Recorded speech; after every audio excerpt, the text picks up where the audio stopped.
यहाँ पर रहने आया, जग्गी बनाने आया। नमस्कार दोस्तों, मैं सोनी BR07 एक्शन में फिर से आप सभी का बहुत बहुत स्वागत करती हूँ।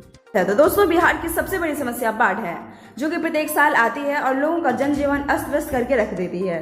बाढ़ से प्रभावित सबसे ज्यादा वे लोग होते हैं जो कि निचले इलाकों में रहते हैं। यहाँ तक कि गांव के लोगों को अपने पशु को लेकर साथ ही साथ घर के जरूरी सामान हेतु साथ ही हाईवे पर शरण लेना पड़ता है। वही कुछ जिले ऐसे भी हैं जो लगातार बाढ़ से प्रभावित हो रहे हैं हर साल, जिसमें अब दरभंगा जिला का भी नाम जुड़ चुका है। जिस तरह से पिछले साल की स्थिति बनी हुई थी और इस साल भी कुछ वैसी स्थिति बनी हुई है। लोग मजबूर हैं घर से दूर जाने पे।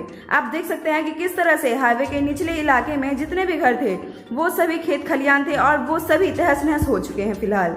वहीं हाईवे पर हमें एक व्यक्ति मिले, जब हमने उनसे वार्तालाप किया और उसी बीच उन्होंने ये बात बताया कि हम यहाँ पर घर बना रहे हैं ताकि हम हाईवे पे रह सकें। साथ ही उनका यह भी कहना था कि अभी फिलहाल बाढ़ का पानी घर में धीरे धीरे घुस रहा है और इसके लिए पहले से तैयारी करके रखे हुए हैं।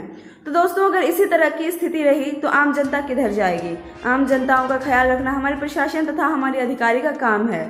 उन्हें इस बात पर ध्यान देना चाहिए कि अभी जिस तरह से बाढ़ की स्थिति बन रही है, लोगों को किस तरह से सुरक्षित जगह पर ले जाया जा सके। क्योंकि दोस्तों, बाढ़ के कारण सिर्फ पानी ही परेशानी नहीं है, बल्कि लोगों को भूख भी सताती है।